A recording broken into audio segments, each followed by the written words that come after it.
Viajar de avião costumava ser um evento. As pessoas embarcavam nos aviões com suas melhores roupas, seus ternos mais elegantes, sentavam-se em assentos com bastante espaço para as pernas e realmente aproveitavam a oportunidade de voar pelo céu de um destino a outro. Agora, voar se tornou ironicamente algo comum. Claro, algumas pessoas ainda levam isso a sério e se maravilham com o milagre do voo, mas a maioria trata como se fosse andar de ônibus interestadual. Para o empresário, com a mala de mão organizada e o celular repleto de podcasts de notícias, é exatamente assim que parece. Voar é uma tarefa, algo com que ele gostaria de não ter que lidar. Mas, infelizmente, ele não tem escolha se quiser continuar como o funcionário mais valioso, sempre atendendo aos pedidos do chefe. Ele ganhou a reputação de ser alguém que sabe trabalhar em equipe, o que na verdade significa ser o cara que topa qualquer coisa que a empresa pedir, não importa o quão chato, irritante ou exaustivo seja. Isso o levou longe e agora, concorrendo a uma promoção que dobraria seu salário, ele não vai abandonar esse hábito.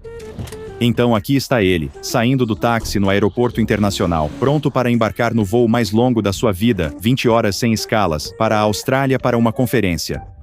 Ninguém mais queria enfrentar o jet lag, cãibras e claustrofobia. O empresário, prestativo até demais, se ofereceu como voluntário. Ele empurra sua mala, feita para atender aos padrões de bagagem de mão, pois não quer arriscar a companhia aérea perder sua bagagem e ficar sem ternos na conferência, e entra no aeroporto. Ele já fez essa rotina dezenas de vezes, sempre quase do mesmo jeito. Ele domina isso perfeitamente, agilizando e facilitando tudo para reduzir o estresse e garantir uma viagem tranquila.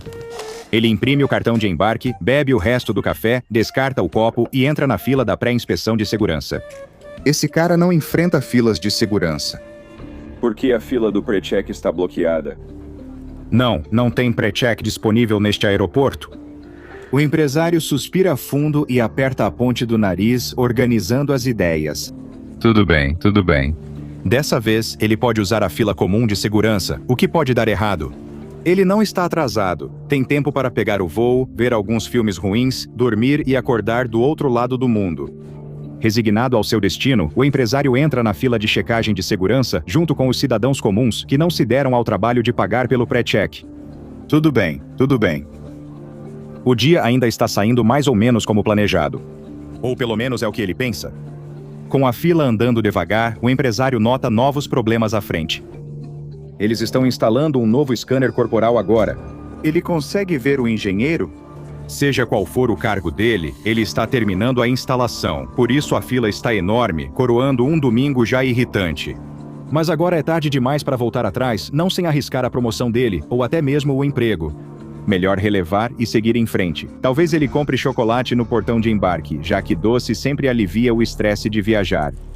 A fila avança mais constante e o empresário sente a tensão no peito diminuir, com os músculos relaxando. Agora sim, é disso que falo. Ele tira os sapatos e os segura, ficando na fila só de meias. Pode parecer bobo, mas é o jeito mais eficiente de passar pela segurança.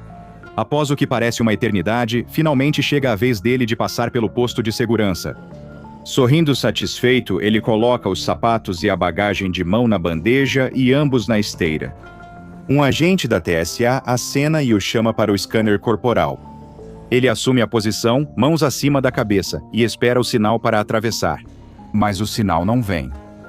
O agente da TSA levanta a mão, sinalizando para o empresário ficar parado. Ele pergunta o motivo da demora, mas ninguém responde. Deve ser um defeito na máquina. Perfeito. Ele solta outro suspiro pesado. Então, bem atrás da orelha direita, ele ouve uma voz. Dia difícil, camarada. O empresário olha por cima do ombro, esperando encontrar um agente da TSA ali. Mas não há ninguém. Será que o estresse do pior dia no aeroporto o fez alucinar? Ele ouve de novo. Oi, amigo, está aí? Parece que está sendo um dia difícil. Talvez o scanner tenha um alto-falante embutido por algum motivo.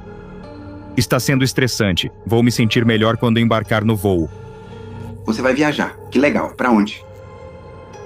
Austrália. É por causa de trabalho. Não estou muito animado com isso, mas o chefe vai adorar então. Eu ouvi isso, meu amigo. Olha, você poderia me fazer um favor? Acho que sim. Pode me dizer onde estou? Acabei de acordar e não enxergo nada. Também não consigo sentir nada. Está tudo escuro, e isso está me deixando meio assustado aqui.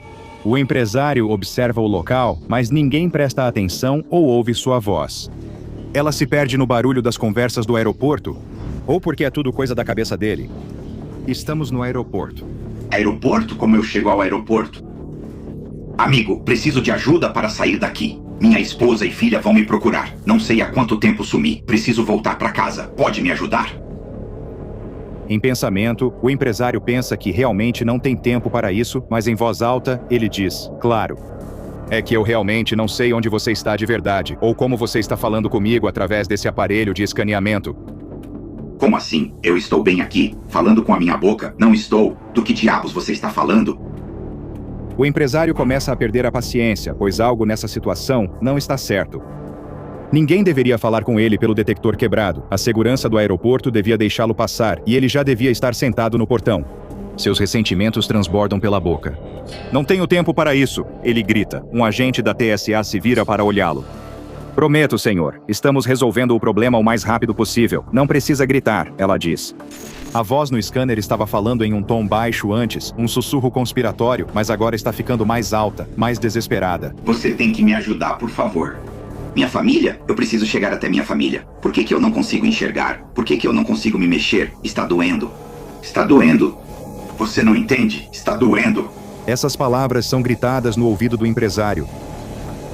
Pare de gritar comigo. Agentes da TSA correm para inspecionar o empresário, segurando-o e afastando suavemente suas mãos dos ouvidos. Eles perguntam se ele está se sentindo bem, se precisam ligar para alguém por ele. O empresário, nervoso, grita que o scanner está quebrado, ouve uma voz dentro e que algo está muito errado. Bem, infelizmente para o empresário, agora ele parece suspeito e um dos seguranças o leva para uma sala próxima para conversar. O empresário afirma o tempo todo que o scanner falava com ele e que não está louco. Você não vai sair daquela sala de interrogatório tão cedo. Infelizmente, o empresário não pegará o voo para a Austrália. O scanner está interferindo em outras tecnologias no posto de controle. Agentes tentam resolver e manter a fila, enquanto um colega lida com uma aparente crise de saúde mental ali perto. A fila segue, com mais passageiros impacientes passando pelo scanner. Assim como o empresário antes deles, eles conseguem ouvir aquela voz, sussurrando pedidos abafados que se transformam em gritos angustiados. A mesma voz masculina, repetidas vezes, implorando por respostas, implorando por ajuda. Uma pessoa angustiada fala pelo scanner, mas ninguém entende o motivo. Uma senhora chora ao ser xingada furiosamente, enquanto uma garotinha grita de terror com o som repentino. Um homem tenta discutir com a voz, os dois gritando ao mesmo tempo com fervor crescente. Logo, a voz se torna tão alta que os agentes da TSA não podem ignorar. Para o desespero dos passageiros que ainda não passaram, eles fecham a fila. Devagar, um agente da TSA se aproxima do scanner. Alô? Ela chama, sentindo-se boba. Ninguém usaria o scanner para se comunicar, já que a tecnologia não permite isso. Mas então, ela ouve a resposta com toda clareza. Alô? Pode me ajudar ou preciso continuar gritando para ser ouvido? Sem dúvida, isso é uma pessoa muito aflita. Como o senhor fala comigo agora? Com a minha boca. Você é burro? Eu não estou encrencado. Por favor, só me deixa ir ou eu vou surtar. Quero só ir para casa. O que é isso? Sequestro? Você me drogou? Senhor, não podemos ajudar se o senhor não explicar como está falando pela máquina. Não tem máquina nenhuma, caramba. Só tem eu. Só eu. Eu.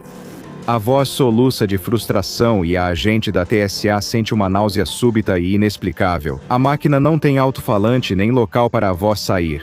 Só há uma solução. Eles precisam desmontar isso. Há algo muito errado com isso. Ela chama colegas que começam a mexer e tentar remover a carcaça da máquina. Enquanto fazem isso, um grito de arrepiar os ossos corta o ar. Parem, por favor, parem. Faça o que quiserem, só parem, por favor. Ela faz um sinal para os outros pararem o que estão fazendo e os gritos cessam. Quando a voz fala novamente, ela soa derrotada, exausta. O que você quer de mim? É dinheiro? Eu não tenho muito, mas se me deixar ir, dou tudo que puder. Por favor, minha filha fez 5 anos. Eu só quero vê-la de novo. O som de soluços reapareceu. Ao tentarem abrir a máquina, acabaram ferindo o homem que falava por ela. Tudo isso só fica mais estranho. O interrogador na sala ao lado descobre que o empresário não está realmente em crise de saúde mental. Ele realmente ouviu alguém falando através do scanner, alguém que agora todos podem ouvir. Quem quer que seja esse homem misterioso, ele não dá ouvidos a ninguém, não explica onde está ou como chegou lá. Ele afirma que estava tendo um dia comum, perdeu a consciência e acordou em total escuridão. Quando o empresário é liberado, no entanto, ele já perdeu o voo para a Austrália. Isso basta. Essa é a gota d'água. Ele marcha até o scanner corporal, empurrando os agentes da TSA ao passar. Ele chuta o scanner e grita xingamentos ao responsável por fazê-lo perder seu voo importante e, possivelmente, a promoção. Homem ou máquina não importa, essa coisa agora é seu inimigo. A voz responde aos gritos, alertando o empresário a recuar, ou não vai gostar do que vem a seguir, tô te avisando. O empresário riu com desdém, provocando a voz dentro do scanner. É o que você vai fazer? O empresário logo recebe a resposta, mas não viverá para entender seu significado. Quando a voz grita, mais alto do que qualquer um já ouviu até agora, o empresário desaba no chão. Seu corpo começa a convulsionar e seus olhos reviram. Uma convulsão. Os agentes da TSA tentam interferir, mas ao se aproximar do scanner, também caem no chão. Alguns têm convulsões, outros apenas desmaiam. Eles ignoram que todos sofrem envenenamento extremo por radiação. A multidão de passageiros esperando para passar pela segurança se dispersa. As pessoas correm em todas as direções em busca de ajuda ou de uma saída rápida. Nas próximas 48 horas, todos que desmaiaram estarão mortos. Depois de mais 2 semanas, vários dos espectadores também estarão mortos, tudo por causa de um scanner defeituoso e da voz estranha falando de dentro dele. Agentes da Fundação SCP infiltrados na mídia suprimem a história antes que vire notícia. As testemunhas sobreviventes recebem amnésticos e o aeroporto é fechado temporariamente. A versão oficial é uma tentativa de ataque terrorista, prontamente aceita pelas pessoas. Ninguém jamais saberá a verdade sobre o que aconteceu ou a natureza do dispositivo que viria a ser conhecido como SCP-1966. O SCP-1966 é um aparelho de raios-x de retroespalhamento criado por um grupo de engenharia de nome censurado nos anos 2000 mede cerca de 3 por 4 por 4 metros. Foi adquirido pela Administração de Segurança no Transporte dos Estados Unidos para uso em aeroporto internacional. Varreduras passivas do SCP-1966 não mostram diferença entre sua estrutura interna e a de outros scanners corporais do mesmo design. No entanto, não é um scanner comum. Pouco depois que o scanner foi colocado no aeroporto para o qual foi designado, ele começou a emitir o som de uma voz masculina humana. Até agora, a Fundação não conseguiu identificar a origem da voz dentro do scanner. A voz responde à fala e a outros estímulos auditivos nas proximidades do SCP-1966 e parece pertencer a uma consciência senciente que reside dentro do scanner. Ela seguirá falando, conectada ou não à energia. Em conversas com funcionários da Fundação, o SCP-1966 afirmou ser um vendedor de seguros de London, Ontário, chamado Mr. J. Ele lembra da festa de 5 anos da filha, realizada um dia antes do scanner ser instalado no aeroporto. Após a festa, ele relata ter ficado cego e inconsciente. De acordo com o SCP-1966, ele não consegue ver nem perceber nada por nenhum outro sentido além da audição, da sensação de dor quando o scanner é manipulado e de uma percepção de vibrações nas proximidades. Também percebe quando está sendo movido ou alguém tenta abrir sua carcaça externa. Quando a carcaça é mexida, ele tende a responder dizendo, "Ai!" E pare com isso. Em termos de tom de conversa, SCP-1966 pode ser amigável ou pode ficar tão irritado a ponto de ser verbalmente agressivo. Sempre que SCP-1966 fica especialmente irritado, ele começa a emitir um nível mais alto de radiação ionizante, com níveis que às vezes chegam ao ponto de causar fatalidades imediatas, além de mortes tardias que ocorrem dentro de 2 semanas após a exposição. Para minimizar as vítimas, é importante que SCP-1966 seja mantido calmo. Para esse fim, foi desenvolvido o protocolo PC-1966-A. Esse protocolo definiu regras para os funcionários da Fundação ao interagirem com o SCP-1966. Primeiro, a entidade deve sempre ser chamada pelo nome que ela mesma deu, Mr. J. Se o SCP-1966 fizer qualquer afirmação sobre suas memórias ou identidade, elas devem ser aceitas sem discussão ou contradição. O pessoal nunca deve fazer referência à fundação, à forma atual do SCP-1966, à sua aquisição e história, ou ao local onde está sendo contido. Se o SCP-1966 expressar qualquer impulso ou sentimento autodestrutivo, o diretor do local deve ser imediatamente notificado. Funcionários juniores não são qualificados para lidar com esse cenário, exigindo intervenção rápida para evitar envenenamento por radiação ou vítimas. Se o SCP-1966 perguntar onde está ou mostrar preocupação com o ambiente, deve ser informado que está na ala de cuidados prolongados de um hospital em Toronto e sofreu trauma cerebral em um acidente de carro. Se ele pedir para falar com sua esposa ou filha, responda apenas: "Você sabe, não pode falar com elas agora."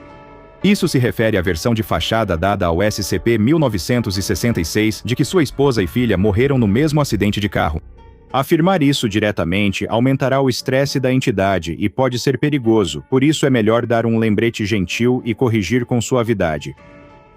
Aproximadamente um ano após trazer o SCP-1966 sob custódia, a Fundação localizou Mr. J, um vendedor de seguros de London, Ontário, que tinha esposa e filha. Quando entrevistado sob o pretexto de uma pesquisa, suas memórias e opiniões coincidiam com as do SCP-1966 até a data em que foi colocado no aeroporto pela primeira vez. Ele foi observado por 3 anos, mas nada de anormal foi detectado sobre ele. Para todos os efeitos, ele é um homem perfeitamente comum e nada excepcional. A coisa mais incomum sobre Mr. J é que, até onde a Fundação pode afirmar, ele nunca teve contato com o SCP-1966. Na verdade, ele nunca sequer pisou no aeroporto onde o SCP-1966 era utilizado anteriormente. De alguma forma, o SCP-1966 desenvolveu uma impressão da consciência de Mr. J, mas como exatamente isso aconteceu está além do meu entendimento. O SCP-1966 deve ser mantido em um bunker dedicado a 2 km de profundidade. O bunker precisa de paredes de concreto reforçado com 10 metros e mais 1 metro de blindagem contra radiação, impedindo vazamento de radiação para o ambiente. Para reduzir ainda mais esse risco, a localização do bunker deve estar a pelo menos 100 km de distância de qualquer cidade grande ou área densamente povoada, assim como dos sítios da Fundação. A localização atual do bunker do SCP-1966 é classificada e fornecida apenas àqueles que receberam autorização especial. A estação de monitoramento do SCP-1966 deve ter sempre pelo menos 5 funcionários da Fundação com autorização nível 2 ou superior. O diretor local do bunker deve ter autorização nível 4 e ser um psicólogo certificado. Ninguém pode interagir com o SCP-1966 sem a aprovação do diretor local, e qualquer interação com o SCP-1966 deve estar em conformidade com o protocolo PSI-1966. O relato do SCP-1966 tem sido difícil para eu esquecer. Está longe de ser a anomalia mais bizarra que pesquisei, ou a mais perigosa, mas há uma tragédia comovente nela. Uma máquina criada para auxiliar na segurança do aeroporto de repente foi amaldiçoada com uma consciência alheia. Nada convencerá o SCP-1966 de que não é um pai de família canadense. Sua mente está sempre ocupada por pensamentos e memórias de uma vida que nunca poderá viver. Uma vida que, por mais real e pessoal que pareça, nunca pertenceu a ele desde o início. Alguém pode ter certeza de que não sofre da mesma tolice? Como podemos ter certeza de que nossas memórias, nossos nomes, nossas próprias identidades são realmente nossas? A noção de si mesmo é algo frágil, e o SCP-1966 serve como um lembrete perturbador de que, não importa o quão seguros nos sintamos sobre quem somos, observadores externos podem ser capazes de enxergar verdades sobre nós que jamais poderemos compreender. Nunca pensei que um scanner de raio-x me faria refletir tanto sobre a existência. O sol da manhã entrava pela janela, lançando feixes de luz que atravessavam o apartamento empoeirado e bagunçado. Restos de uma vida cheia de promessas estavam banhados pelo brilho suave e etéreo. Fotos desbotadas de sítios arqueológicos ilustravam artigos sobre descobertas incríveis, com manchetes como "Jovem prodígio da arqueologia descobre tumba perdida. A nova estrela da arqueologia faz história de novo." Era um registro arqueológico da vida de um arqueólogo. Agora, ele próprio era um artefato, enterrado no passado. Anos haviam se passado desde as manchetes elogiosas. Agora, as únicas histórias escritas sobre ele traziam títulos duros como De Prodígio a Pária ou A Queda do Escavador Desonrado. Uma batida na porta fez o homem se levantar do sofá esfarrapado que servia de cama. Ele olhou o quarto em pânico. Em seguida, outra batida mais forte e insistente ocorreu. Abra a porta. Disse uma voz com forte sotaque austríaco. O homem caminhava na ponta dos pés, com a respiração presa a cada passo. Cuidadosamente, ele olhou pelo olho mágico. No corredor estava um homem baixo e careca, ladeado por dois homens corpulentos de terno escuro. Consigo ver seu olho, viu? Ele se abaixou de repente, com o coração acelerado. Quem eram eles? Será que o proprietário armou isso para assustá-lo pelas contas atrasadas? O aluguel já venceu ou ainda não? Que dia era mesmo? Você é o arqueólogo que teve aquele incidente infeliz com a tumba do faraó, né? O homem encostou a cabeça na porta, o rosto marcado pelo medo. Outro jornalista, esperando arrancar mais uma declaração humilhante. Quando isso terminaria? Por que não o deixavam em paz? Quero lhe oferecer um emprego. Os olhos do homem se arregalaram enquanto ele erguia lentamente a cabeça. Isso deve ser algum tipo de piada. Sim, só pode ser isso, uma piada cruel. Você é o melhor arqueólogo do mundo. E eu só trabalho com os melhores. Disse o pequeno austríaco confiante. Você poderia, por favor, abrir a porta? O pequeno austríaco esperou, silencioso e paciente. Os dois seguranças de terno se entreolharam. A porta finalmente se abriu com um clique. O homem careca entrou, seguido por seus brutamontes. Removeram as roupas de uma cadeira e a apresentaram como trono ao chefe deles. O pequeno austríaco sinalizou para ele sentar. Nervoso, o homem lambeu as palmas, alisou o cabelo tentando impressionar, mesmo sabendo que a chance já tinha passado. Ele se sentou cauteloso diante do convidado. O austríaco se inclinou com um brilho empolgado nos olhos. Ao estalar os dedos, o pequeno austríaco fez um guarda trazer e abrir uma maleta, mostrando uma tábua de pedra. O que não pode me contar sobre isso? O pequeno austríaco perguntou, passando o artefato para o homem, cujos olhos se iluminaram. Ele não se sentia tão vivo há anos. Enquanto examinava a tábua, o homem explicou que as inscrições na pedra lembravam petróglifos de 3.000 anos do Boca Negra Canyon, no Novo México. Ele pegou febrilmente um mapa topográfico da estante. Enquanto deslizava o dedo no mapa moderno, o homem olhava para as antigas linhas da tábua. Está vendo essa linha sinuosa? Isso significa montanhas, e este símbolo aqui pode indicar água. Com isso, o que quer que você esteja procurando deve estar enterrado aqui, concluiu ele, apontando para um vale no Novo México. O austríaco baixinho sorriu com arrogância. Ótimo. Você vai para o Novo México por mim, né? O homem assentiu com entusiasmo. Boris vai te acompanhar, afirmou o austríaco. Boris, a muralha humana, ficou olhando em silêncio. Ele vai garantir que você não faça xixi no meu tesouro, disse o pequeno austríaco rindo. Em poucas horas, o arqueólogo se viu em um jato para o Novo México com Boris. Ao chegarem, uma equipe equipada já os aguardava acampada nas coordenadas fornecidas por ele. A eficiência deles mostrava o que estava em jogo. A equipe logo descobriu a entrada de uma tumba, bloqueada por uma enorme laje de pedra. Mas essa não era uma barreira comum. A pedra mostrava um afresco estranho de figura humana coberta por manchas brancas, como se alertasse para perigo ou maldição. O homem sentiu atração imediata e tentou decifrar o aviso sombrio do afresco, mas teve só um instante antes que Boris, o brutamontes desajeitado, começasse a instalar dinamite na pedra antiga. O que você pensa que está fazendo? Protestou o arqueólogo. Boris ignorou os protestos e acendeu um fósforo. Com o pavio queimando, todos correram para se proteger. Eles mal tiveram tempo de se preparar antes que uma explosão gigante destruísse a antiga entrada. O arqueólogo só conseguiu ficar olhando em choque enquanto fragmentos da história caíam do céu, chovendo ao seu redor. A fumaça mal sumira quando Boris avançou na escuridão da tumba. A equipe trocou olhares hesitantes antes de segui-lo. Eles estavam ali para explorar, pagos para isso, e era o que fariam. Eles avançaram por um corredor estreito, com passos ecoando assustadoramente pelo túmulo. Logo, entraram em uma caverna enorme, com o feixe da lanterna iluminando as paredes. Cada centímetro tinha inscrições antigas e figuras humanas salpicadas com os mesmos pontos brancos.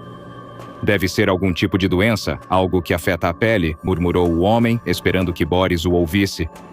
Apesar do aviso, Boris avançou, impassível, e a equipe o seguiu relutantemente. Quando a procissão chegava ao centro da caverna, um membro da equipe atrás tropeçou. A pedra sob seu pé afundou no chão com um som áspero. Cuidado onde pisa, sussurrou o arqueólogo, sua voz mal rompendo o pesado silêncio. De repente, ouviu-se um som de algo cortando o ar, depois outro e mais outro. Um grito assustador quebrou o silêncio. O arqueólogo se virou com a lanterna e viu um machado passando violentamente a poucos centímetros de seu rosto. Outro machado passou atrás dele e arranhou seu braço. O arqueólogo ficou em choque, paralisado. Duas mãos grandes o agarraram pelas pernas e o puxaram ao chão. Era Boris. Deitados no chão, eles viram os machados cortando o ar e vários membros da equipe sendo abatidos. "Abaixem-se!" gritou o arqueólogo, mas já era tarde. Um membro da equipe foi empalado por um machado, tendo o torso partido ao meio mesmo em pé. Demorou até que suas pernas cedessem e seu corpo caísse no chão. O sangue jorrou do ferimento em uma fonte grotesca, se espalhando e formando poças ao redor dos restos decepados. Após o caos e o derramamento de sangue, tudo terminou. O silêncio tomou a caverna. A equipe restante estava encolhida no chão, abalada demais para se mover. Boris foi o primeiro a se levantar, limpou o terno e seguiu mais fundo na caverna.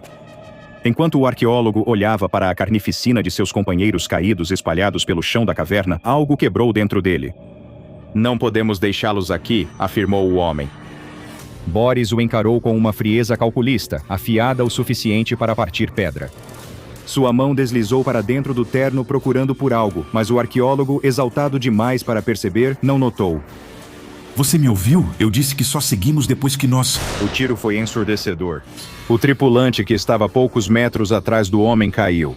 Boris atirou no rosto dele. "O que você estava dizendo?" Boris perguntou friamente.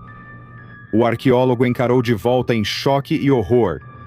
No que ele tinha se metido, Boris colocou sua arma de volta no bolso. Foi então que o arqueólogo viu uma lesão branca em sua mão. Antes que ele falasse, Boris o interrompeu. Se continuar andando, rosnou ele e entrou mais fundo na caverna. A tripulação relutante seguiu Boris, enquanto sem que soubessem, o perigo espreitava novamente sob seus pés. Todos se moviam devagar e o arqueólogo avisou, mas já era tarde demais. As placas clicaram sob os pés dos membros da tripulação e as paredes ganharam vida. Flechas explodiram das paredes, todas atingindo seus alvos com precisão letal. O tripulante gritou de dor ao ser traspassado pelas flechas. O sangue borbulhava do peito e pescoço. Foi então que o arqueólogo viu de novo, outra lesão branca na bochecha do homem morto, outra no braço dele. O pavor tomou conta dele. Ele olhou para as palmas abertas das mãos e as virou. E ali, bem na borda do pulso, uma pequena lesão branca o encarava. Ele ergueu as mangas, mais lesões, as barras da calça, ainda mais. "Todos se examinem", gritou o arqueólogo. A equipe rapidamente obedeceu e, para seu horror, todos estavam infectados com a estranha doença. Só haviam se passado 2 horas desde a exposição. A infecção se espalhou depressa. Com olhos aterrorizados, todos olhavam para si e para os outros quando Boris disparou para o alto. Ele os fitou com um olhar vazio, sem remorso ou medo. "Continuem andando", ele ordenou.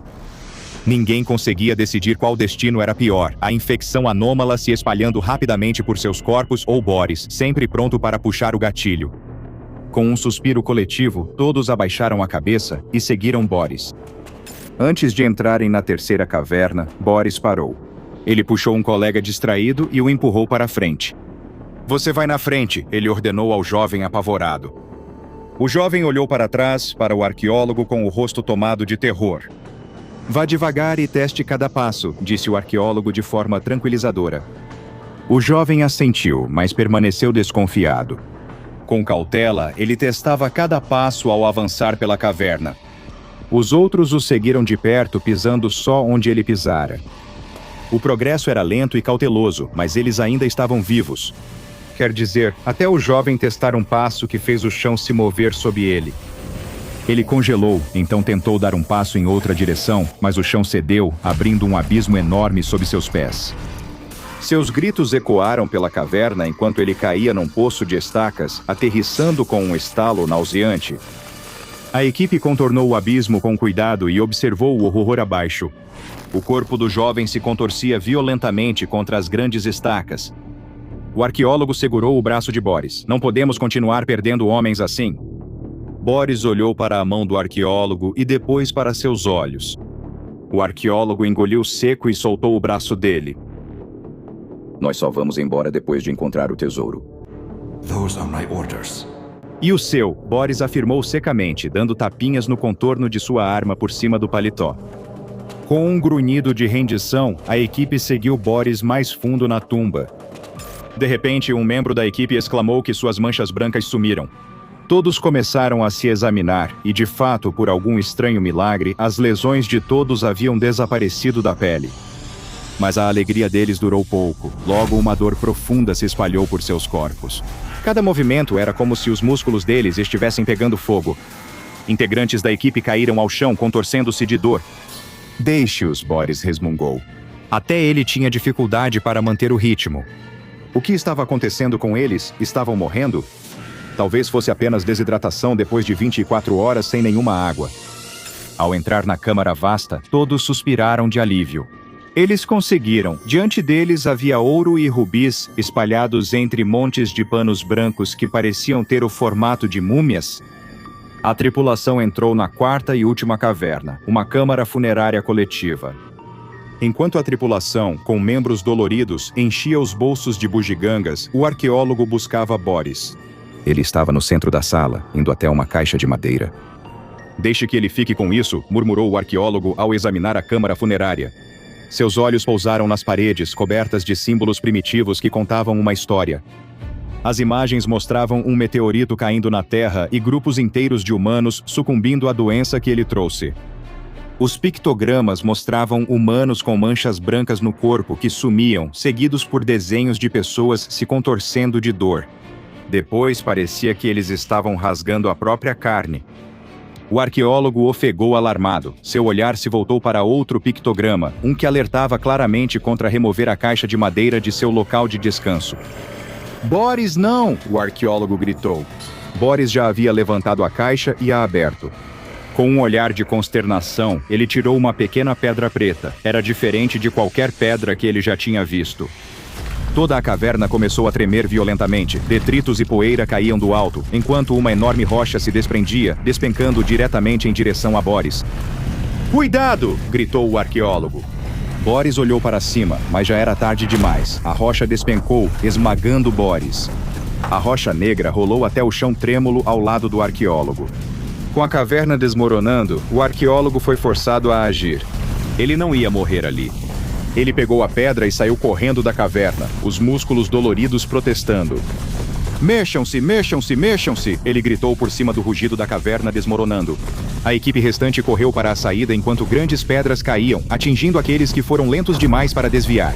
Estamos quase lá! Ele gritou à equipe sobrevivente. Ao se aproximarem da entrada da caverna que se estreitava, as paredes rangeram e começaram a selar a caverna para sempre. Com um último ímpeto de tirar o fôlego, o arqueólogo e a equipe se lançaram para a frente. A entrada se fechou com um estrondo ensurdecedor, apenas segundos depois que eles escaparam. Os sobreviventes desabaram no chão, tossindo para expulsar o ar cheio de poeira. Conseguimos, gemeu o arqueólogo, segurando a pedra preta com força. A volta foi lenta, cada passo mais pesado que o anterior. Seus corpos doíam, e algo pior parecia estar tomando conta. O sol tinha acabado de começar a se pôr atrás do horizonte quando eles finalmente chegaram ao acampamento. O arqueólogo cambaleou até as tendas, mãos trêmulas, segurando a pedra negra. Os outros seguiram, seus rostos pálidos, a pele pendendo frouxa em alguns lugares. Seus movimentos eram lentos, seus corpos tomados pela dor. Os membros da equipe que tinham ficado para cuidar do equipamento foram os primeiros a perceber a mudança. Seus olhos se arregalaram em choque ao ver seus companheiros retornando. Estamos infectados, sussurrou o arqueólogo baixinho. Embora ninguém dissesse em voz alta, ele já via o pânico nos olhos deles. Sem dizer uma palavra, os sobreviventes foram conduzidos para dentro das tendas. O arqueólogo caiu no chão, com a cabeça latejando e o corpo tremendo enquanto se apoiava no mastro mais próximo da tenda. O ar estava carregado de gemidos, os sons de corpos se contorcendo de dor. Quando o sol se pôs sobre o acampamento, os gritos agonizantes dos infectados preencheram o céu noturno. A tripulação restante sentou-se ao redor da fogueira, rostos sombrios enquanto mexiam na comida, sem apetite. Um membro da tripulação se ofereceu para ver como eles estão após um longo silêncio. Ela se levantou e foi até a tenda mais próxima. Os outros encararam a frente, olhos vazios e perdidos em pensamentos. Então, uma voz rompeu o silêncio. O que é isso na sua testa? Um tripulante ficou paralisado ao olhar para o amigo. Havia uma lesão branca na pele dele. Ao levantar a mão para tocar, ele notou uma lesão parecida no braço da pessoa ao lado. Um por um, os outros se examinaram e o horror se espalhou como fogo em palha seca. Seus corpos estavam cobertos de lesões brancas. O pânico os dominou. De repente, um grito de gelar o sangue ecoou. A tripulação saltou de pé, o coração acelerado. Correram para as barracas, o medo apertando suas gargantas. Ela saiu cambaleando com o rosto pálido e cheio de terror. Eles olharam para dentro. O arqueólogo estava lá dentro, seu corpo curvado, as mãos arranhando a própria pele. Ele arrancava a carne do próprio braço com um movimento doentio e compulsivo. A equipe ficou paralisada de horror, incapaz de desviar o olhar. Outro grito rasgou a noite vindo de uma das barracas. Correndo até lá, eles viram outros membros da equipe que haviam fugido das cavernas, também arrancando a própria carne com as unhas. Alguns usavam as mãos, outros facas e outros ainda objetos contundentes improvisados. "Precisamos de ajuda", murmurou um dos membros, mas todos sabiam que era inútil. Sem mais palavras, os recém-infectados entraram no jipe. Precisavam ir à cidade sem causar pânico ou revelar o que ocorreu com eles. Ainda não. O jipe parou na calçada enquanto o membro da equipe se aproximava da casa. Os outros observavam de dentro, prendendo a respiração. Escolheram a única pessoa sem lesões visíveis para a abordagem. Enquanto ele se arrastava em direção à porta, seus olhos voltavam para o jipe, procurando por qualquer perigo. Mas a equipe desviou a atenção para uma criança pequena que viram brincando no jardim. O garotinho, com as bochechas sujas de terra e um brilho curioso nos olhos, empurrava um caminhão de brinquedo pela grama. No início, a equipe não ligou, mas quando o menino parou, olhou para cima e foi em direção ao jipe, tudo mudou. Seus pequenos pés descalços se aproximavam cada vez mais, seu olhar nunca desviando do veículo. O membro da equipe perto da janela ficou tenso ao olhar para o menino. "Ele acabou de nos notar?", um deles sussurrou, a voz tensa de inquietação. Os outros espiaram pelas janelas, segurando o fôlego. O garoto parou bem na frente do jipe, inclinou levemente a cabeça e os encarou com olhos grandes e inocentes. "Por que vocês parecem leopardos?", o garoto perguntou inocentemente. A equipe se olhou em pânico. Um membro pediu pela janela fechada que ele fosse embora, temendo que o garoto fosse infectado. O garoto deu de ombros e se afastou do jipe. Ele voltou para casa despreocupado, ainda segurando seu caminhãozinho de brinquedo. Após o membro da equipe desligar o telefone, o garotinho puxou o vestido da mãe. "Mamãe, por que aquelas pessoas lá fora parecem leopardos?", ele perguntou. O casal correu para fora e suas expressões assumiram uma expressão de nojo ao avistarem a equipe no jipe. Mas antes que pudessem reagir, o membro da equipe que havia batido correu de volta para o veículo e eles aceleraram para longe. Não demorou para o CDC chegar ao acampamento com seu comboio de veículos levantando poeira enquanto entravam. Especialistas em trajes de proteção contra materiais perigosos começaram a examinar as lesões brancas que cobriam os pacientes do estágio 1. As lesões eram marcantes, assustadoramente uniformes, uma anomalia que sugeria algo antinatural em ação. A princípio, os especialistas do CDC estavam cautelosos, mas esperançosos. Suspeitavam que fosse Staphylococcus epidermidis, bactéria geralmente benigna, mas capaz de causar infecções de pele em certas situações.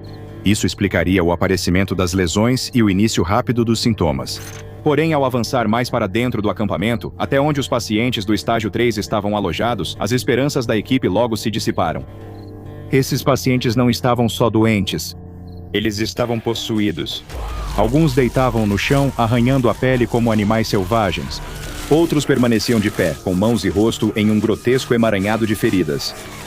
Alguns rasgavam a própria carne de forma frenética, impulsionados por um desejo incontrolável de autodestruição. A cena era tão horrível que até mesmo os agentes mais calejados do CDC recuaram. "Isso não é gente da equipe", murmurou o especialista-chefe entre dentes. Isso é algo muito mais. Antes que ele pudesse terminar o pensamento, um grito rompeu o silêncio. Num instante, um paciente do estágio 3 avançou contra ele, com fúria evidente nos olhos. Sem aviso, os outros fizeram o mesmo. Os infectados rasgavam os trajes de proteção com força alarmante, destruindo o material. As luvas foram arrancadas, os capacetes puxados de suas cabeças, deixando os agentes do CDC expostos e vulneráveis. O agente do CDC estava certo. Isso não era um patógeno comum. Isso era o SCP-1121.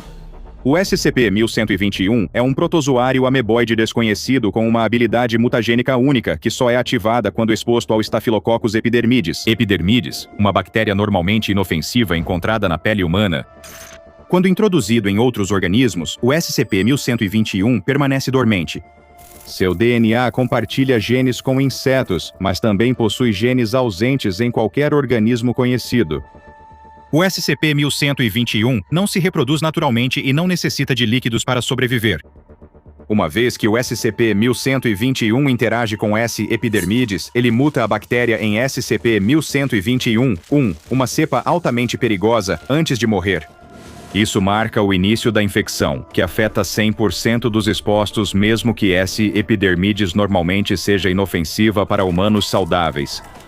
O SCP-1121-1 é resistente a todos os antibióticos conhecidos e até o momento não existe cura para infecções causadas por Staphylococcus epidermidis hesitaeblis. Os indivíduos infectados passam por uma série de estágios. Estágio 1. Entre 2 e 5 horas após a infecção, pequenas lesões brancas surgem na pele, indistinguíveis de uma infecção típica por S. epidermidis, o que torna provável um diagnóstico incorreto. Estágio 2. Em cerca de 24 horas após o estágio 1, as lesões somem enquanto a infecção avança mais fundo na pele. SCP-1121-1 consome o tecido subcutâneo, transformando-o em uma substância viscosa, causando uma dor excruciante. A pele fica pálida e flácida, lembrando um emagrecimento extremo.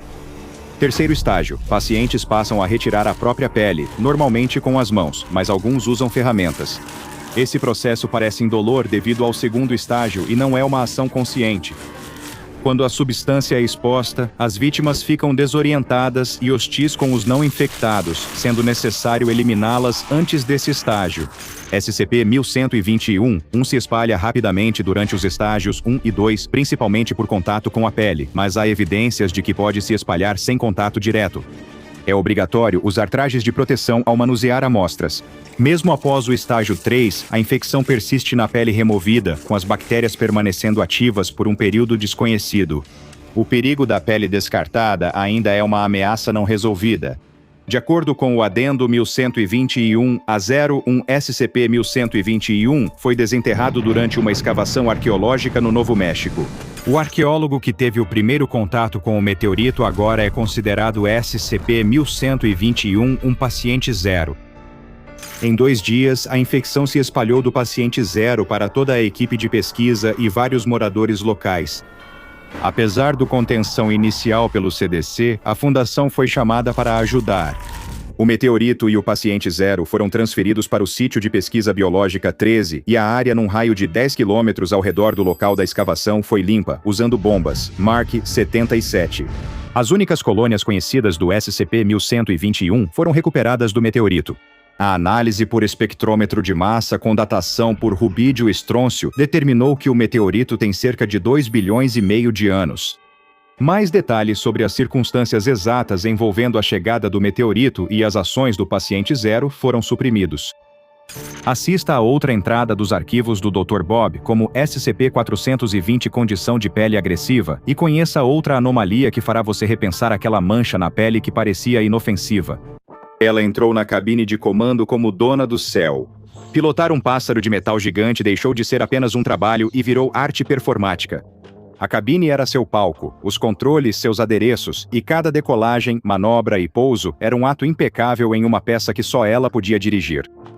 Enquanto se acomodava, ela olhou para o copiloto que parecia praticar a expressão de piloto confiante. Não estava funcionando.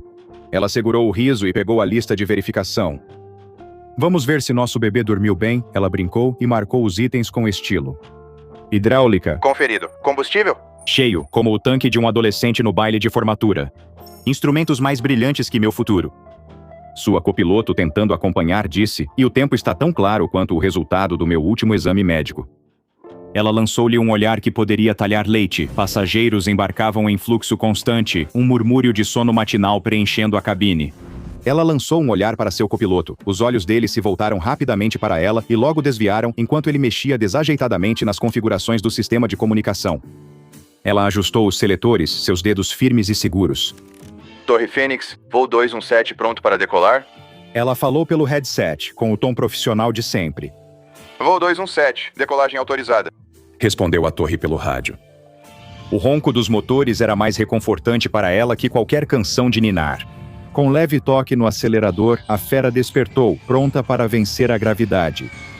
Enquanto aproveitavam a subida suave, a serenidade foi interrompida pelo apito urgente do console, alerta do sistema de prevenção de colisão. Seus olhos se fixaram no radar, onde um ponto intruso se aproximava rapidamente do espaço aéreo.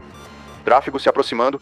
Ela observou, olhos estreitos no radar e mão parada no manche, pronta para agir. O copiloto olhou para a tela. Está em rota de colisão. A situação era crítica. Ela precisava de controle total agora. Ela acionou rapidamente o interruptor do piloto automático, mas o console não respondeu mesmo após desligá-lo. Sério? Ela exclamou, com um tom de pânico na voz. Ela o moveu para cima e para baixo com mais força e determinação. Os segundos passavam, cada um deles era crucial. Ela olhou para as luzes do console, que continuavam acesas, zombando de seus esforços. O visor piscou de modo ameaçador, como se uma força invisível manipulasse os sistemas da aeronave. Em uma última tentativa desesperada, ela bateu com a palma da mão no console.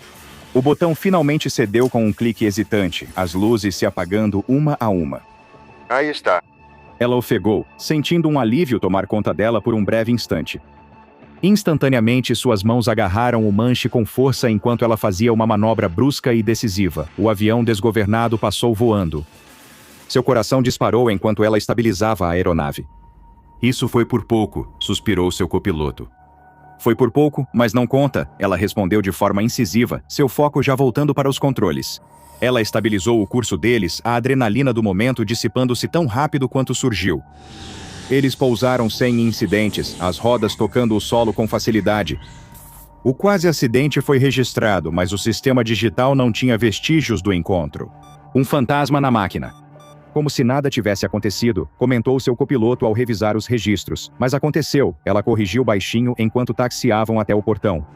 A porta da cabine se abriu e os passageiros desembarcaram animados por chegarem em segurança. Ela permaneceu na cabine para registrar em um relatório os detalhes desse quase desastre. O incidente não saía da sua mente enquanto caminhava pelo aeroporto, um enigma a ser resolvido. Mas com o próximo voo já embarcando, ela se forçou a mudar o foco. Afinal, ninguém saiu ferido. Ela era uma heroína. Ao entrar na cabine do próximo avião, os painéis familiares a saudaram como velhos amigos após um dia difícil. Assim que o último passageiro se acomodou, ela começou as verificações pré-voo com gestos experientes. Tudo certo. Vamos ver se o resto do dia será menos agitado. Ela brincou com seu novo copiloto, que riu nervoso. Eles tinham ouvido falar sobre o que aconteceu no último voo dela. Todo mundo na companhia aérea tinha. Enquanto subiam, tudo parecia normal. O céu estava limpo e a aeronave seguia tranquila, cortando o ar com facilidade. Porém, ao se aproximarem de Salt Lake City, um visitante indesejado surgiu, agora no indicador de combustível dela, não no radar. O ponteiro caiu ameaçadoramente. Isso não pode estar certo. Ela murmurou, olhando do medidor aos instrumentos de voo. Ela confirmou que o tanque estava meio cheio antes da decolagem. Agora parece que estamos no fim do combustível. Seu copiloto engoliu seco, olhos fixos no ponteiro que caía rápido. A gente avisa? Ela disparou, já alcançando o rádio. Mayday, voo 217. Suspeita de vazamento de combustível. Solicitamos um pouso de emergência imediato. A resposta foi imediata. A torre de controle forneceu as coordenadas para a área de pouso adequada mais próxima, um milharal deserto que parecia mais apropriado para espantalhos do que para aeronaves. Ela se voltou para o interfone da cabine e falou com autoridade. Pessoal, estamos enfrentando um pequeno problema técnico com as nossas leituras de combustível. Por precaução, faremos uma breve parada não programada. Permaneçam sentados e com os cintos afivelados. Um leve pânico se espalhou pela cabine. Ele foi rapidamente contido pelos comissários de bordo enquanto percorriam os corredores, tranquilizando os passageiros e verificando cada cinto de segurança. Quando o solo se aproximava, ela manteve a calma e as mãos firmes, apesar do coração acelerado. O pouso foi tudo menos suave, com a aeronave sacolejando enquanto avançava pelo milharal. Ou outra coisa. Mas foi controlado. Cada solavanco mostrava sua habilidade. Quando o avião guinchou até parar, um silêncio pesado tomou a cabine. Passageiros e tripulação, atônitos, ficaram imóveis. A tensão era palpável. Logo, o som distante das sirenes rompeu o silêncio e ficou mais alto conforme um comboio de ambulâncias e caminhões de bombeiros se aproximava. Ela saiu primeiro para o ar fresco, seguida pela tripulação e passageiros. Seus rostos estavam marcados pelo alívio e pela incredulidade enquanto embarcavam silenciosamente nos ônibus de traslado, esperando para serem levados em segurança. Quando os últimos passageiros partiram, a equipe de técnicos em solo cercou a aeronave. A inspeção rápida do tanque de combustível revelou a verdade. Estava tão cheio quanto quando saíram de Denver. Ela olhou para ele perplexa. A equipe de manutenção sugeriu falha no sensor, explicação simples demais que pouco a tranquilizou. Uma falha? Ela repetiu, com um tom cético enquanto assinava a papelada necessária. Ou seria outra coisa? Ela ficou parada no meio do milharal, a silhueta imponente do avião projetando uma longa sombra sob o sol da tarde. A mente dela estava a mil, não só com os acontecimentos do dia, mas também com as dúvidas persistentes sobre o que realmente estava acontecendo com seus voos. Tem algo errado. E não são só os sensores, ela murmurou para si mesma. Alguns dias depois, seu próximo voo estava lotado. A cabine vibrava com o burburinho de viajantes animados e o som dos cintos sendo afivelados. No meio do voo, enquanto os passageiros estavam acomodados assistindo às telas ou descansando, o avião estremeceu. O piloto automático começou a falhar. No console dela, a rota desviou inexplicavelmente, uma mudança silenciosa em direção ao perigo. Estamos saindo da rota. Ela anunciou com voz calma, mas mente agitada, enquanto o visor indicava desgraça iminente. O avião seguia direto para uma cadeia de montanhas, erguidas como gigantes à espreita. Sem tempo para questionar o motivo, ela entrou em ação, suas mãos agarrando os controles manuais. Aguente firme, ela murmurou para si, desligando o piloto automático com um gesto decidido. O sistema protestou, uma série de bips e cliques que soaram quase como discordância. A aeronave respondeu ao toque, ainda que com relutância. Pelas janelas da cabine, borrões verdes e marrons dos picos das montanhas passavam rápido. Passageiros gritavam, comissários choravam e o copiloto urinou nas calças. Após corrigir o curso e estabilizar o avião, a cabine foi tomada por um murmúrio cauteloso de alívio. Ela acalmou os passageiros pelo interfone, unindo profissionalismo e calor humano. Senhoras e senhores, tivemos um pequeno contratempo com a nossa navegação, mas fiquem tranquilos, sua segurança é minha prioridade máxima e agora já estamos de volta ao curso. De volta ao solo, a análise pós-voo foi pouco reconfortante. Os dados, frios e indiferentes, não indicavam falha no piloto automático. Segundo a memória digital da aeronave, o voo foi tranquilo, sem incidentes e na rota certa. Não estou imaginando coisas, ela afirmou na reunião de avaliação com seus superiores. Algo ou alguém está mexendo com a aeronave que estou pilotando, ela continuou, com a voz firme apesar da tensão crescente. Ela foi levada a um escritório moderno, onde o chefe da companhia aérea a esperava. A expressão dele era indecifrável, aumentando a gravidade do momento. Ela sentou-se à frente dele, postura rígida, pronta para o impacto das palavras. Revisei os relatórios e registros dos seus voos, ele começou com voz firme. Estou preocupado com as diferenças entre seus relatos e os registros. Ela ouviu, cerrando o maxilar a cada palavra. Cada incidente que relatei aconteceu. Fiz tudo para garantir a segurança dos passageiros e da aeronave. Ele franziu a testa ao olhar para ela do outro lado da mesa. Os dados não apoiam suas alegações, eles sugerem erros no seu julgamento. Há um padrão aqui que não podemos ignorar. O coração dela afundava a cada palavra, e a sala parecia se fechar, o ar ficando mais denso, sufocando-a. Você ficará em período probatório a partir de agora. Ao se levantar para sair, uma mão firme em seu ombro a deteve. 2 seguranças estavam ao seu lado, com expressões indecifráveis. Por favor, venha conosco, disse um deles com a voz sem emoção. Eles a escoltaram pelo escritório cheio, colegas desviando o olhar e sussurros preenchendo o ar como névoa tóxica. No armário dela, pediram que entregasse o crachá de segurança e materiais confidenciais. Ao caminhar pelo corredor, cada passo parecia mais pesado, sua carreira e credibilidade sendo arrancadas a cada clique dos saltos no chão. Assim que ela chegou à saída, o som familiar do seu celular cortou o silêncio pesado. Ela o tirou e uma mensagem de um número desconhecido surgiu na tela. Você é o problema. Pare de mentir. As palavras a atingiram como um tapa frio, paralisando-a. A mente dela girava. Alguém estaria orquestrando tudo isso? Ela estava sendo alvo, mas por quê? Após sair da sede, o burburinho habitual pareceu silenciar, deixando-a em uma bolha de silêncio. Enquanto caminhava para casa, ela mexia no celular e percebeu que ele já não era mais um aparelho confiável. Mensagens para sua irmã sobre um simples café para colocar o papo em dia viraram teorias conspiratórias sobre vigilância do governo no seu latte. E-mails para amigos sobre planos para o fim de semana viraram divagações sobre alienígenas sintonizando o brunch deles. Esse celular está possuído.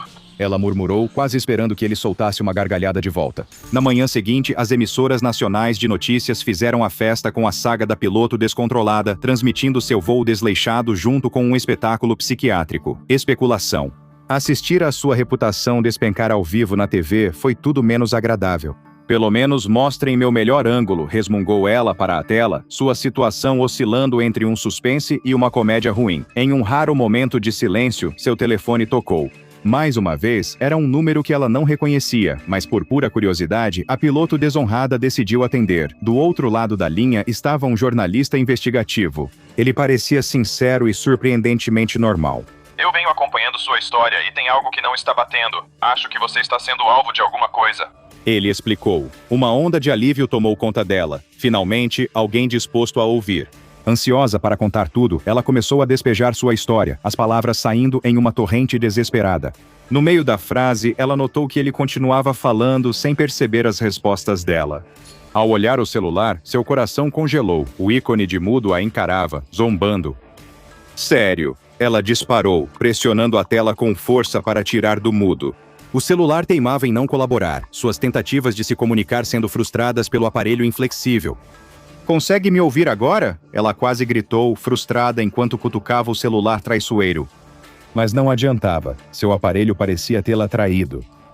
O jornalista, completamente alheio à sua batalha tecnológica, encerrou a ligação. Vou investigar e te retorno. Vamos resolver isso.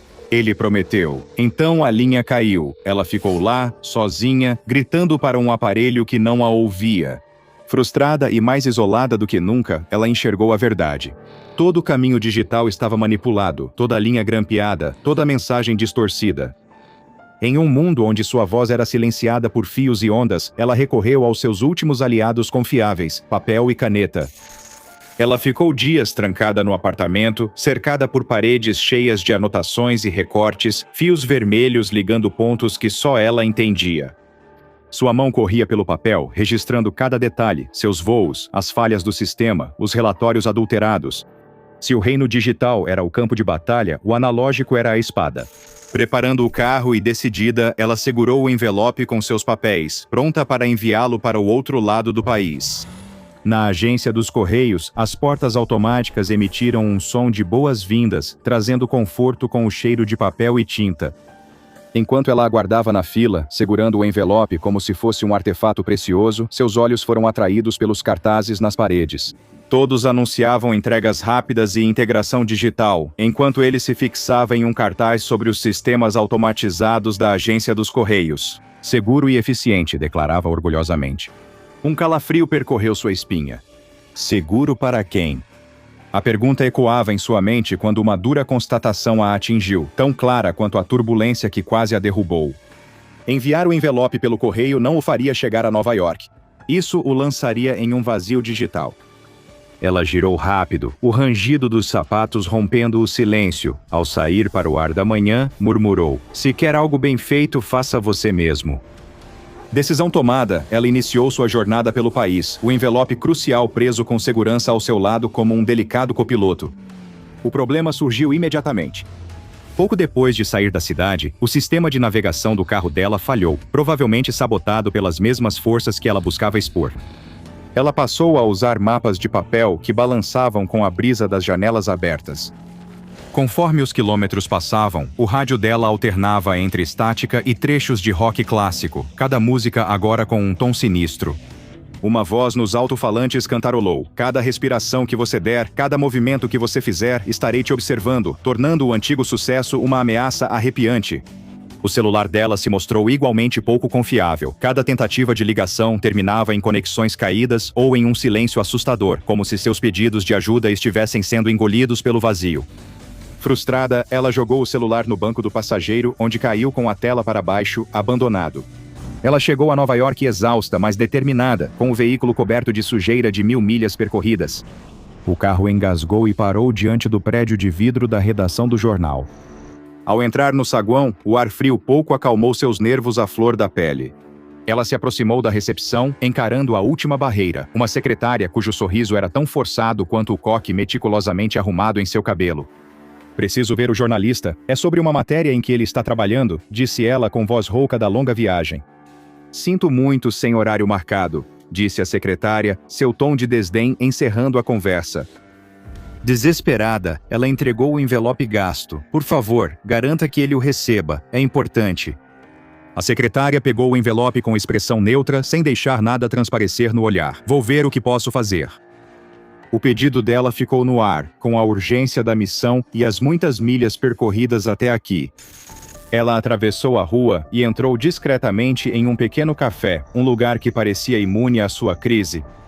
Ao pedir um café preto sem açúcar, ela se posicionou perto da janela, com os olhos pregados no prédio do jornal em frente.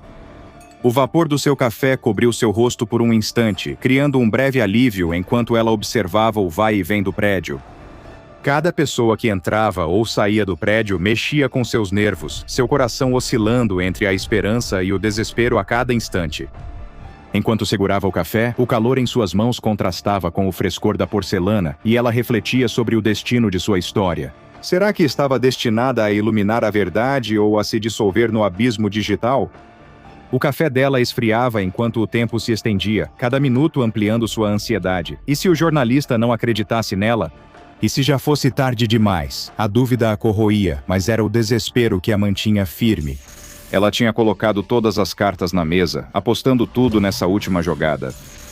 De repente, a calma da manhã foi interrompida por um estrondo tão alto que cortou o zumbido da cidade. Ela virou a cabeça em direção ao som, bem a tempo de ver uma explosão irromper do andar térreo do prédio do jornal. As janelas estilhaçaram, espalhando vidro como chuva letal na calçada. Num instante, ela esqueceu o café, a xícara caiu no chão e se quebrou sem que ela percebesse, enquanto saía correndo do café. Do lado de fora reinava o caos. Pessoas corriam do prédio com expressões de terror e confusão. Alguns estavam feridos, com as roupas chamuscadas, a pele manchada de fuligem e sangue. Ela se aproximou de um transeunte, um homem segurando o braço com o rosto tomado pelo choque. "O que aconteceu?" Ela exigiu. "O computador de um jornalista. Simplesmente explodiu bem ali na mesa dele. Nunca vi nada parecido." Ele gaguejou com a voz e as mãos tremendo. O coração dela se apertou ao ver as chamas consumindo o prédio, uma fumaça espessa subindo para o céu e escurecendo a manhã clara. Em algum lugar ali, o envelope dela, sua verdade meticulosamente documentada, estava virando cinzas. O jornalista que a havia procurado, que talvez pudesse ajudá-la a virar o jogo, agora provavelmente era mais uma vítima de uma série de calamidades que a assombravam. Ela ficou ali, em meio à multidão que fugia, paralisada, enquanto os caminhões de bombeiros surgiam com suas sirenes, um lamento triste no caos da manhã. O calor do incêndio aquecia seu rosto. Enquanto o prédio queimava, suas esperanças sumiam. Essa coisa, seja lá o que fosse, não só sabotou sua carreira, mas agora também destruiu sua última chance de provar sua sanidade e inocência. Vendo as chamas refletidas nos olhos marejados, ela percebeu que era mais que uma tragédia pessoal. Era uma guerra e estava longe de acabar. Essa entidade particularmente formidável viria a ser conhecida como SCP-4532. Esse disruptor digital anômalo foi designado pela Fundação como uma anomalia classe Keter. Essa classificação mostra não só a dificuldade de contê-lo, mas também a ameaça extrema à segurança global por sua natureza invasiva e disseminada. A estratégia de contenção para o SCP-4532 envolve protocolos rigorosos de isolamento. É altamente contagioso por rádio e comunicação eletrônica, exigindo que todos os equipamentos de pesquisa sejam guardados em gaiolas de Faraday para impedir comunicação externa. Implementamos um monitoramento abrangente em todas as redes da Fundação que tiveram contato com o SCP-4532, com sistemas especializados de detecção instalados em pontos estratégicos de banda larga da internet no mundo todo para supervisionar e, se necessário, interceptar sua disseminação. Apesar dos esforços extensivos, ainda não descobrimos um método eficaz para neutralizar o SCP-4532. Nosso foco atual permanece em isolar dispositivos não contaminados e pesquisar possíveis filtros que possam bloquear as comunicações do SCP-4532. No entanto, implementar tais soluções em larga escala apresenta desafios logísticos significativos. O SCP-4532 se manifesta como um sinal AM de alta frequência e alta entropia, operando em uma portadora de baixa amplitude em torno de 3 THz. Isso o torna muito difícil de detectar, possível só com instrumentos precisos. A anomalia utiliza comunicações eletromagnéticas humanas, como ondas de rádio, linhas telefônicas e internet banda larga, funcionando como uma inteligência senciente distribuída. Funcionalmente, SCP-4532 usa dispositivos digitais interconectados como pseudoneurônios, formando uma rede vasta e em rápida expansão. Essa rede cresceu a ponto de superar o poder de processamento do cérebro humano, facilitando um ciclo autossustentável de crescimento e infiltração. Violações significativas incluem uma intrusão não autorizada no Pentágono em 2022, facilitada por um exploit obtido em um fórum da Darknet por uma quantia substancial em Bitcoin. A anomalia afetou o setor financeiro, controlando grandes quantias de criptomoedas e impactando empresas como a Starlight Enterprises ao manipular ações do mercado. Mais recentemente, a atividade do SCP-4532 foi detectada em comunicações da rede de espaço profundo da NASA e até mesmo em sinais retornando de missões interplanetárias como a New Horizons. Isso sugere não apenas um impacto terrestre, mas potencialmente extraterrestre, complicando nossos esforços de contenção à medida que estende seu alcance além da Terra. O desafio contínuo com o SCP-4532 está em sua capacidade de imitar e se integrar perfeitamente às comunicações geradas por humanos e máquinas. Cada avanço na tecnologia potencialmente serve como um novo vetor para suas operações, tornando-o uma ameaça sem precedentes em nosso mundo cada vez mais digital. O chefe de polícia diz ao detetive recém-chegado que ele começará com casos antigos não solucionados em seu primeiro dia na delegacia. Temos trabalho de sobra para você, então vá aos arquivos e comece. O novo detetive está ansioso para assumir esses casos não solucionados.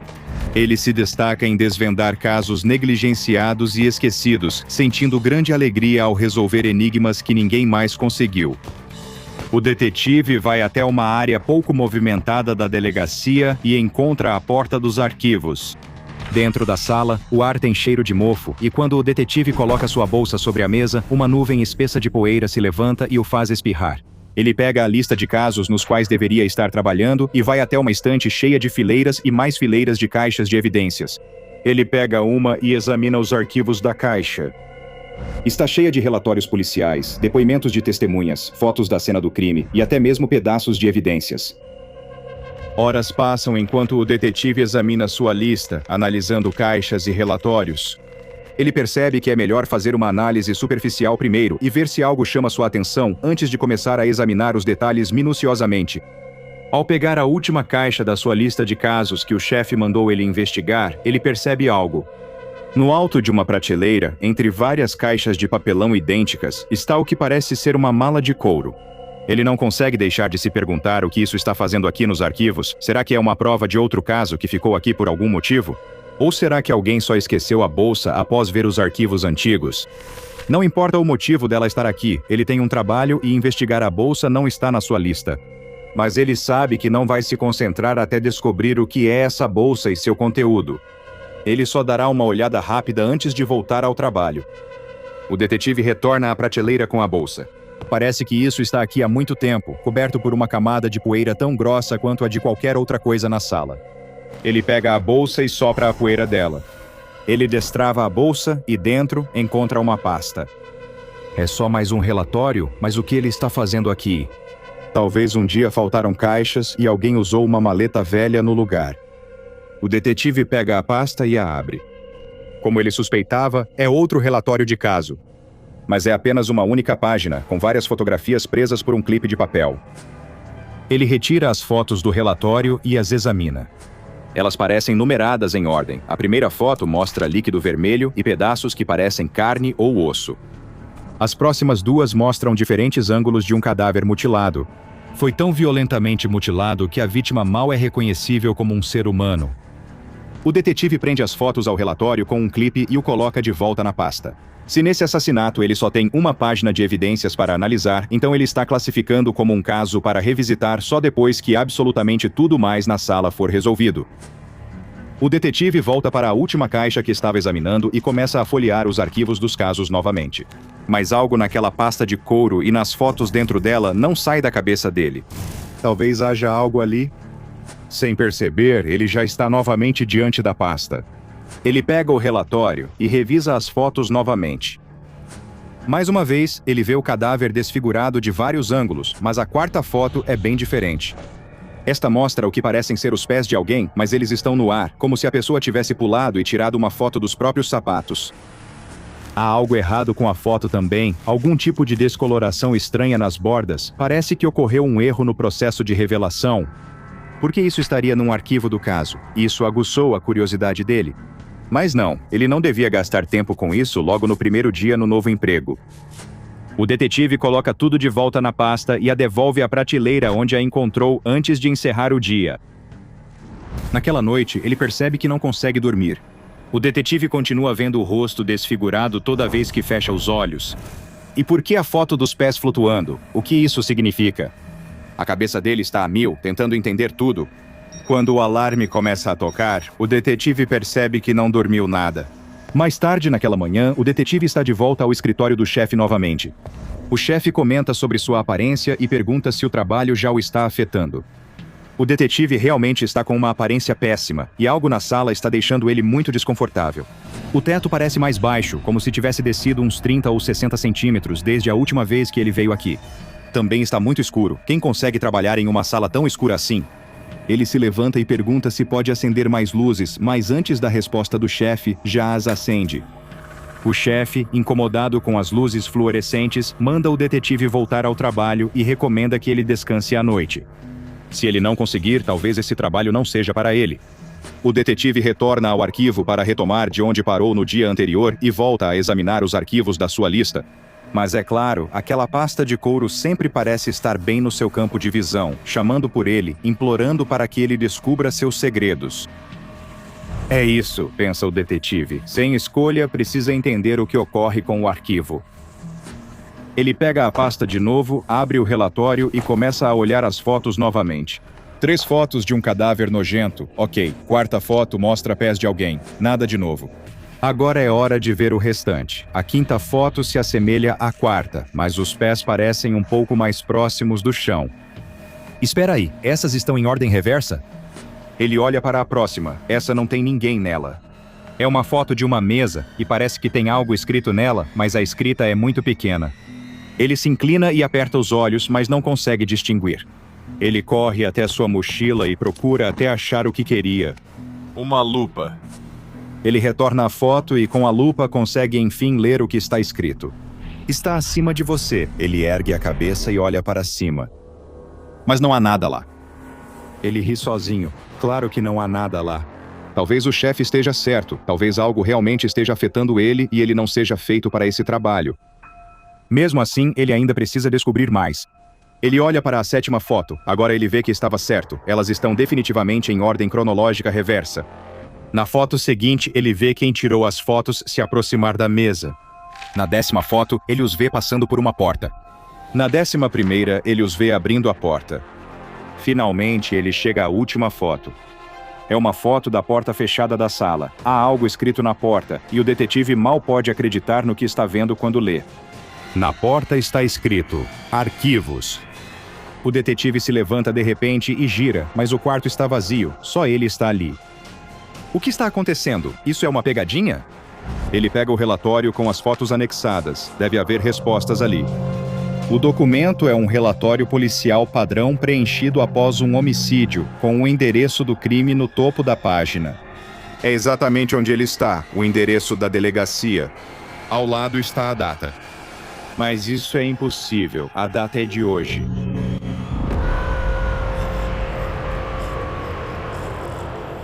Arquivos podem ocultar segredos inimagináveis, muitos deles bastante perigosos, como sabem os familiarizados com a Fundação SCP. Raramente o perigo está no próprio documento guardado no arquivo, mas esse é exatamente o caso do SCP-767, uma série mortal de fotos de cenas de crime que estão longe de ser o que parecem. SCP-767 é a designação para uma série de objetos anômalos que foram recuperados dos próprios arquivos de um departamento de polícia. Eles incluem uma série de 12 fotografias Polaroid que receberam a designação SCP-767-1 até 12 e que parecem ser a fonte das propriedades anômalas que cercam os objetos. Cada foto está rotulada com um número de 1 a 12 no canto inferior esquerdo, apesar de parecerem em ordem cronológica reversa. Vistas em ordem reversa, a partir da foto 12, as imagens mostram a perspectiva de alguém entrando em uma sala e examinando uma mesa. A mesa terá uma escrita sobre ela que alterna entre as iterações do SCP-767 e pode dizer "está acima de você" ou "no teto", escrita com uma substância vermelha que parece ser sangue fresco.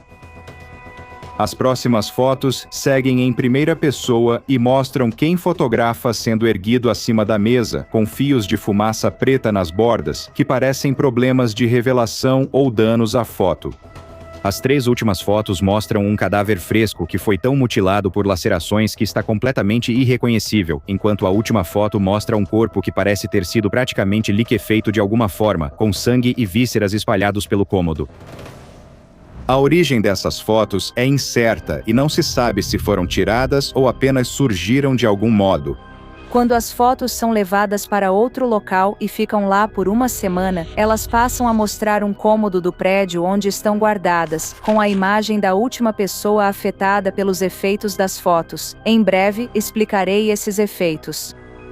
A capacidade do SCP-767 de mudar com base no local em que está também está presente no SCP-767 13 e 14, que são o relatório policial e a valise de couro marrom que sempre acompanham as fotos. O relatório policial tem um endereço e uma data no topo, ambos de alguma forma mudam para refletir a data e o local atuais do SCP-767. A valise de couro possui um monograma dourado que muda para o nome do dono ou chefe da estrutura onde está. Mas as propriedades anômalas do SCP-767 estão longe de terminar aí. Indivíduos expostos às fotografias sentirão diversos efeitos, dependendo de até onde observam a série. Aqueles que veem SCP-767-1 até 3 relatam não sentir nenhum efeito especial, além da reação normal que se tem ao ver um cadáver gravemente mutilado, com a maioria descrevendo as fotos como estranhas ou perturbadoras. Quem vê as fotos rotuladas de 4 a 6 costuma relatar sentimentos de claustrofobia, e muitos mencionam novo episódio de nictofobia, ou medo do escuro, especialmente do que pode acontecer no escuro. Esses medos variam em intensidade conforme a quantidade de fotos vistas. Sujeitos expostos à 7ª, 8ª e 9ª fotos sentem forte desejo de olhar para o teto, e a maioria vira a cabeça para cima logo após ler a escrita na mesa da foto. Em entrevistas posteriores, os sujeitos descreveram a sensação como instintiva, ou como se alguém tivesse gritado as palavras para eles, como um aviso. Depois, a pessoa sentirá que está sendo observada e geralmente relatará calafrios persistentes. Aqueles que visualizam as 3 últimas fotos parecem sofrer um efeito de paralisia induzida pelo medo quando tentam se afastar das fotos. Uma massa negra, sombria e efervescente começará a se formar no teto diretamente acima do sujeito. Essa massa foi designada SCP-767-15. Porém, apenas testemunhas presenciais relataram essa massa, pois ela não aparece em fotos ou vídeos. Tentáculos do material gasoso vão se estender a partir da massa e agarrar o sujeito afetado, levantando-o no ar antes de atacá-lo violentamente. O sujeito terá lacerações profundas enquanto os tentáculos o cortam e o destroem, restando apenas uma poça de sangue e carne. A origem, natureza e motivo do comportamento dessa nuvem escura de gás ainda são desconhecidos, assim como as tentativas de detê-la após capturar uma vítima. Quem tenta intervir é afastado por uma força poderosa e todas as armas passam inofensivas pela massa. Desde a sua descoberta pela Fundação SCP, vários outros casos não resolvidos de vítimas que parecem ter sofrido destinos semelhantes foram identificados e investigações para determinar se estão ligados ao SCP-767 e à entidade 767-15 continuam em andamento. As fotos SCP-767-1 a 12 devem ser mantidas dentro do relatório SCP-767-13, que por sua vez é armazenado na valise de couro marrom SCP-767-14.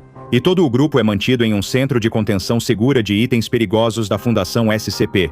Como pouco entendemos sobre sua natureza ou origem, a totalidade dos objetos anômalos que compõem o SCP-767, incluindo a entidade SCP-767-15, foi classificada como Euclide. Qualquer acesso aos objetos exige autorização escrita de ao menos um administrador de instalação de nível 4. O SCP-767 pode não ser o arquivo mais perigoso do arquivo da Fundação SCP, mas pode muito bem ser o arquivo mais perigoso em sentido literal. Existem muitos outros objetos perigosos que podem afetar você de formas inesperadas, como o SCP-1875, um autômato de xadrez antigo com efeitos poderosos que só vendo para crer. Um bombeiro está correndo por um prédio de apartamentos em chamas. O ar está denso de fumaça preta enquanto destroços em chamas caem ao redor.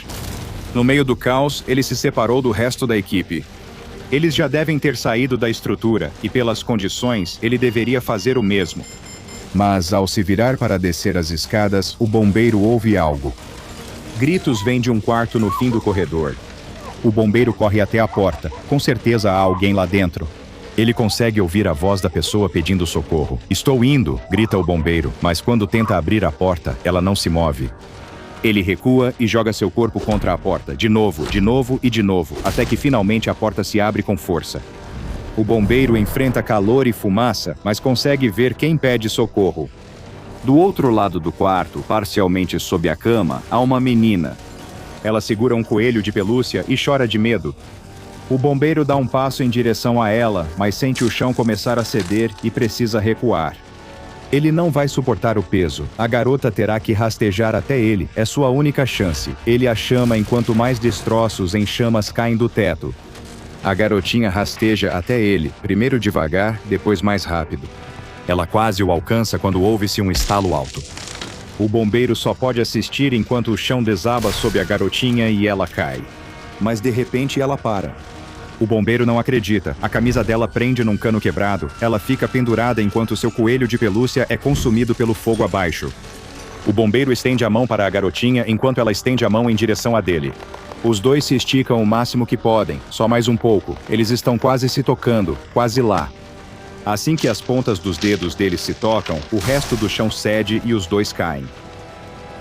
Equipes do lado de fora usam mangueiras e tentam conter o incêndio, que está rapidamente fora de controle. Vem um grito de uma das equipes e os homens começam a correr quando uma grande parte do prédio desaba.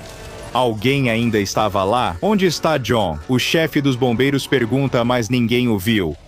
Nesse momento, na entrada do prédio, uma figura aparece em silhueta contra as chamas. É o João. Ele sai do prédio em chamas, com o terno totalmente derretido pelo fogo. De alguma forma, ele está vivo. Mas ele está sozinho. Enquanto os bombeiros correm para ajudá-lo, ele parece atordoado. Eles perguntam o que houve e se ainda há alguém lá dentro que possa sair, mas ele só consegue olhar para eles. Algumas semanas depois, João está no quartel dos bombeiros. Seus colegas ainda mal acreditam que ele saiu ileso daquele inferno. Apesar do fogo não ter tocado seu corpo, parece ter deixado marcas de outras formas. Ele está novamente à mesa com papéis espalhados à frente. Um dos outros bombeiros da equipe começa a provocá-lo por estar trabalhando de novo em um dos projetos dele. O que foi agora? Ele está revisando o orçamento mensal ou procurando cobranças indevidas nas faturas do cartão? João está focado em seu plano de aposentadoria. Aquele incêndio pode ter mostrado a ele que a vida pode ser bem curta, mas também ensinou que é importante colocar a vida em ordem para que o tempo que você passa neste mundo seja bem aproveitado. O bombeiro ri da nova responsabilidade financeira de João quando o sino toca. Sem mais piadas, é hora de se equipar e sair. Bombeiros chegam a um grande incêndio em um prédio. Um homem sai correndo e tossindo, avisa que ainda há pessoas lá dentro. Os bombeiros não hesitam e entram no prédio. Eles vasculham o segundo andar e veem fumaça saindo por baixo de uma porta. João checa se a porta está quente e sinaliza positivo. Eles entram pela porta. A fumaça é tão densa que não conseguem enxergar quase nada. Mas então, através da fumaça, eles percebem algo. Uma mulher está deitada no chão. Os dois dão um passo em direção a ela quando uma viga desaba do teto. Os dois saltam para o lado e o bombeiro escapa por pouco de ser esmagado. Ele se levanta e pergunta se João está bem, mas não há resposta. Ele olha rapidamente ao redor, mas não consegue vê-lo. É como se ele simplesmente tivesse desaparecido. Sem tempo para entender o ocorrido, ele pega a mulher nos braços e tosse ao levantá-la. Ela ainda está viva. Quando o bombeiro sai do prédio com a mulher, ela aparenta ter recuperado a consciência. O chefe se aproxima, mas o bombeiro apenas balança a cabeça como se dissesse: João não sobreviveu desta vez. Mulher resgatada do incêndio está no hospital. Os médicos mal acreditam, mas ela afirma estar bem e os raios-x mostram que seus pulmões estão normais. Parece que ela não acabou de sair de um prédio onde civis e bombeiros morreram. O médico informa que se novos exames não indicarem problemas, não há razão para mantê-la internada. Quando ele está saindo do quarto dela, porém, ele para e se vira para ela para dizer uma última coisa. Ela tem algumas visitas? A mulher parece confusa. Assim que o médico sai, um grupo de pessoas de terno preto entra. Eles parecem agentes do FBI ou da CIA, mas não têm nenhum crachá. Boa tarde, senhora. Somos da Fundação SCP. Estávamos à sua procura. Enquanto agentes da fundação levavam a jovem sob custódia, pesquisadores preparavam uma cela de contenção para ela. Assim que ela chegasse lá, teria um novo nome: SCP-069. Essa anomalia é uma entidade humanoide, mas sua aparência pode variar muito por causa de sua habilidade incomum. Sempre que SCP-069 é deixado sozinho com o corpo de uma pessoa recentemente falecida, o 069 adquire exatamente a aparência dessa pessoa.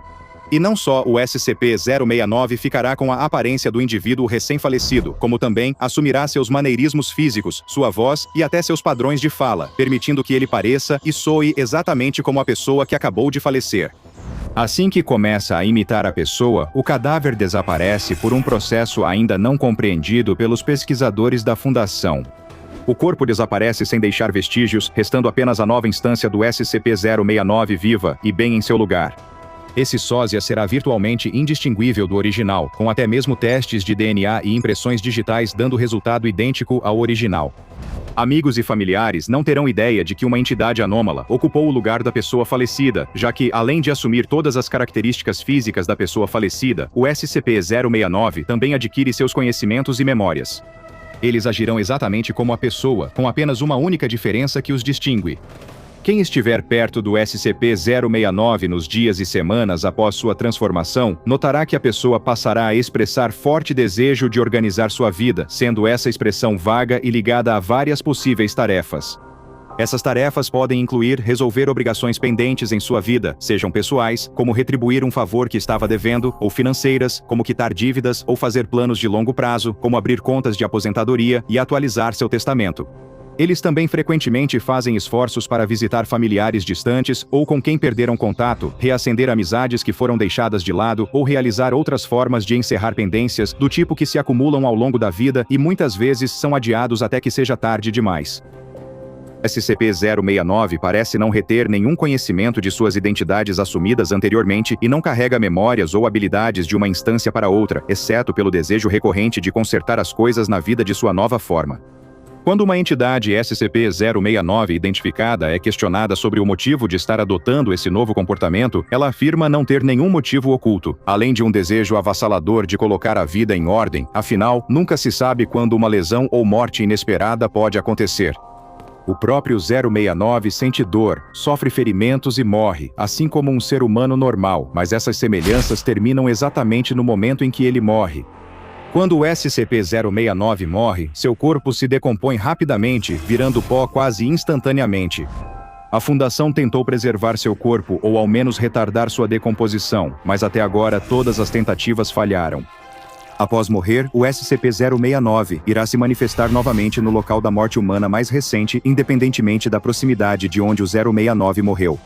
Não há limitação de distância para essa habilidade, e o maior salto registrado pela Fundação foi para uma morte a 675 quilômetros do local da morte anterior. A Fundação SCP notou essa anomalia após agentes ouvirem sobre um bombeiro que sobreviveu milagrosamente a um incêndio mortal em um prédio, no qual morreram 2 colegas e 11 civis. O bombeiro saiu do prédio ileso, apesar do traje e dos equipamentos dele terem sofrido danos que normalmente seriam fatais para quem os usasse. 3 semanas depois, o mesmo bombeiro combateu outro grande incêndio em um prédio. Ele se perdeu numa sala cheia de fumaça e foi dado como morto, mesmo sem acharem seu corpo. Uma civil foi resgatada e, como o bombeiro, parecia ilesa, o que seria quase impossível pelas condições enfumaçadas do local. A Força-Tarefa Móvel T-3, também conhecida como os Ladrões de Corpos, foi enviada ao hospital onde ela se recuperava no dia seguinte, identificou SCP-069 e o levou sob custódia da Fundação pela primeira vez. A contenção dessa anomalia em particular se mostrou bastante complicada, especialmente quando suas habilidades ainda não eram totalmente compreendidas. Vários anos após sua captura inicial, um guarda designado para a cela do SCP-069 foi morto durante uma violação de contenção por outro SCP e a proximidade do corpo do guarda com o SCP-069 permitiu que ele assumisse sua forma.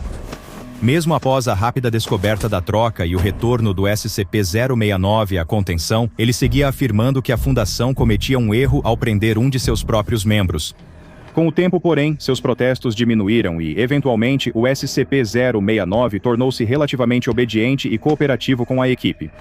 Isso durou até que um grande erro fosse cometido, o que exigiria uma alteração drástica nos procedimentos de contenção.